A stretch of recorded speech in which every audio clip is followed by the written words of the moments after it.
আসসালামু আলাইকুম গাইস, আপনারা ভালো আছেন? তো একটা জিনিস কি, জীবনে কিছু যদি আপনি যা কিছু করবেন সঠিক চিন্তা ভাবনা করে আগাইতে হবে আপনাকে, বুঝছেন? এই কথা বলার মানে হচ্ছে, মানুষ কিন্তু হুটহাট কোনো কাজ করে। জীবনের লক্ষ্যে পৌঁছতে গেলে নিজের কিছু কিছু পদক্ষেপ আছে। ধরেন যে, নিজেকে শান্ত রাখা, মাথা গরম করা যাবে না।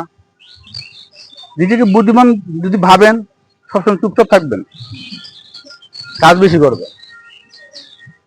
একটা জিনিস, আর সঠিক কাজটা তখনই করবেন বুদ্ধি পরামর্শ করে। এই নিয়মগুলো যার ভিতরে আছে সে কখনো কোথাও আটকে যাব না। চিন্তা ভাবনাটা মানুষের জীবনে কিন্তু অনেক অনেক কিছু ভেরিয়েশন করে। আপনার যদি মা বাবা থাকে, তাদের সাথে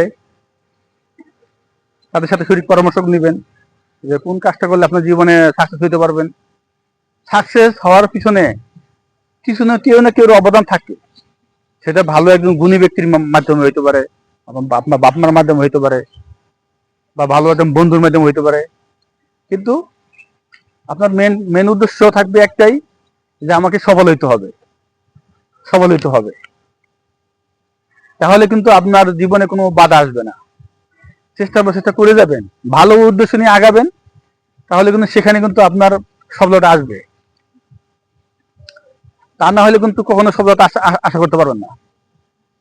আপনি এক জায়গায় যাচ্ছেন, জানেন যে ওখানে অনেক ঝড় হবে, যে আকাশের অবস্থা খারাপ, কিন্তু না হলে কিন্তু আপনার জীবনের একটা বড় ক্ষতি হয়ে যাবে। ফেসবুকের প্ল্যাটফর্মে এসে যদি আপনি যদি হাল ছেড়ে দেন, যে ইনকাম নাই, কষ্ট হইতেছে অনেক, এই সেই, দেখুন যারা যারা সেলিব্রিটি হয়েছে তাদের কিন্তু অনেক সফলতা আসছে। তারা কিন্তু একদিনে কিন্তু আসে নাই।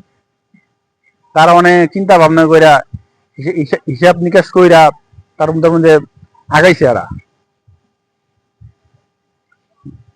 সঠিক পরামর্শ, যুক্তি, চিন্তা ভাবনার মাধ্যমে, বুঝ পরামর্শের মাধ্যমে তারা কিন্তু অনেক পরিশ্রম করছে, অনেক কষ্ট করছে। তারা তাদেরকে আমরা যদি অনুসরণ করি, তা সেখানে তো আপনি কিছুই না।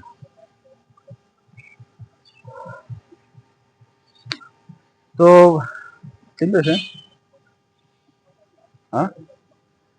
তো এই পর্যন্তই। আমি আপনাদের যদি বুঝতে পারছি, আপনার বিষয়টা মাথায় রাখবেন। আল্লাহ হাফেজ।